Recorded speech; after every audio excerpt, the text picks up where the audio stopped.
Gold trusted gold buyers తాకట్టులో ఉన్న బంగారాన్ని విడిపించి ఈ రోజు ఉన్న మార్కెట్ ధరకే కొనబడును.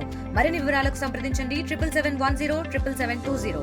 మరికొద్దిసేపట్లో అసెంబ్లీ సమావేశాలు మొదలవుతున్న నేపథ్యంలో ఎమ్మెల్యే గోరంట్ల బుచ్చయ్య చౌదరి మనతో అందుబాటులో మాట్లాడారు. సార్, ఎట్లా ఉండబోతుంది సార్ ఈ సమావేశాలు? ప్రజాస్వామ్యబద్ధంగా ఎన్నికైన ప్రభుత్వం గత 15 నెలలుగా జరిగిన అభివృద్ధి కార్యక్రమాలు, సంక్షేమ కార్యక్రమాలు, సమస్యల మీద చర్చిస్తాం. ఆర్థిక పరిస్థితి కానీ, రాష్ట్రంలో జరుగుతున్న ప్రగతి విషయం, గత ప్రభుత్వం చేసిన నిర్వాహకాల మీద కూడా మేము చర్చించడం జరుగుతుంది. నిర్మాణాత్మకమైన విమర్శలతో మేము ముందుకెళ్తాం. ప్రతిపక్షం రాకపోయినా అధికార పక్షం నుంచే సమస్యల మీద వెలుగెత్తి చాటి సమస్యల పరిష్కారం కోసం మేము కృషి చేస్తాం. ఈ రాష్ట్ర ప్రభుత్వం ఎన్నో ఇబ్బందులు ఎదుర్కొని ముందుకెళ్తుంది. గోబెల్స్ ప్రచారం, తప్పుడు ప్రచారం చేస్తున్న వైఎస్ఆర్ పార్టీకి ధీటుగా సమాధానం చెబుతాం. సభకు రమ్మంటున్నాం. సభకు రండి, చర్చండి. ప్రతిపక్ష బాధ్యత జీతాలు తీసుకోవడం కాదు, అసెంబ్లీకి వచ్చి చర్చించండి. తగిన సమయం ఇస్తాం.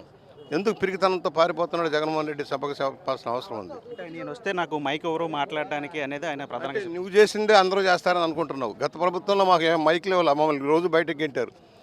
ప్రతిపక్ష నాయకుడిని గుర్తించలేదు, మమ్మల్ని గుర్తించలేదు, మమ్మల్ని రోజు బయటకు గెంటమే పని చేశారు.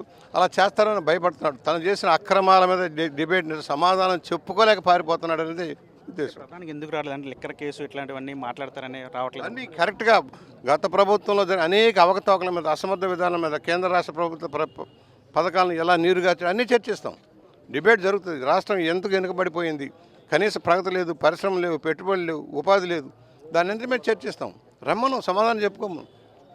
తాడేపల్లి ప్యాలెస్లో కూర్చొని తనకు నచ్చిన కొంతమంది మీడియాతో ముచ్చటించడం కాదయ్యా, ఓపెన్గా వచ్చి మాట్లాడదాం. పబ్లిక్ డిబేట్కైనా మేము సిద్ధం. పిరికితనంతో ఎందుకు పారిపోతున్నావు? నువ్వు చేసిన తప్పులన్నీ వెలుగులోకి వస్తున్నాయి కనుక.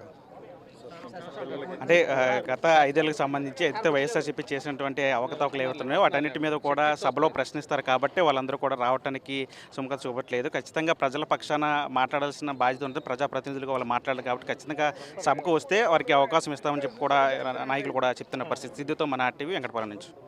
తెలుగులో న్యూస్ కి ఫాస్టెస్ట్ యాప్ ఇప్పుడు టోటలీ న్యూ అవతార్లో జస్ట్ 5 seconds లో కంప్లీట్ న్యూస్. సోషల్ మీడియాలో ట్రెండ్స్ కి one stop solution. Live TV app voice search option తో ఇప్పుడే డౌన్లోడ్ చేయండి లేదా అప్డేట్ అయిపోండి. యాప్ లింక్ డిస్క్రిప్షన్ లో ఉంది.